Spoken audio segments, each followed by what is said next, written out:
Assalamu alaikum wa rahmatullahi wa barakatuh. Welcome back to Purely Islamic. बदर बिन सईद हाजिर है एक नई वीडियो के साथ। कभी आपने गौर किया है, हम सारी जिंदगी किताबें पढ़ते रहते हैं, मगर अक्सर उन इंसानों को पढ़ना भूल जाते हैं जो खुद एक जिंदा किताब होते हैं।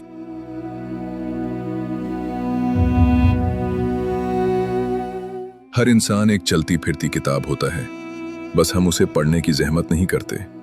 हम ये समझते हैं कि इल्म सिर्फ किताबों से हासिल होता है, हालांकि हकीकत ये है कि जिंदगी गुजारने के असल असबाक हमें इंसानों से, उनके तजुर्बात से और उनके रवैयों से मिलते हैं। किसी के सब्र से सब्र सीखने को मिलता है, किसी की खामोशी से बर्दाश्त का सबक मिलता है और किसी की गलतियों से हमें अपनी जिंदगी संवारने का मौका मिलता है। अगर हम गौर से देखें तो हर चेहरा एक कहानी सुनाता है और हर जिंदगी एक सबक देकर जाती है।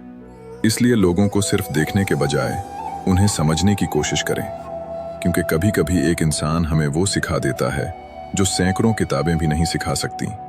अल्लाह ताला हमें दूसरों से सीखने की तौफीक अता फरमाए और हमारी जिंदगियों को इल्म, समझ और हिकमत से भर दे। अगर आपको ये बात अच्छी लगी हो तो वीडियो को लाइक करें, अपने दोस्तों के साथ शेयर करें और कमेंट्स में ज़रूर बताएं कि आपने ज़िंदगी का सबसे बड़ा सबक किस इंसान से सीखा। और अगर आपने अभी तक हमारे चैनल को सब्सक्राइब नहीं किया तो अभी सब्सक्राइब कर लें, ताकि ऐसी मज़ीद फ़िक्र अंगेज़ और सबक आमोज़ वीडियोज़ आप तक पहुँचती रहें।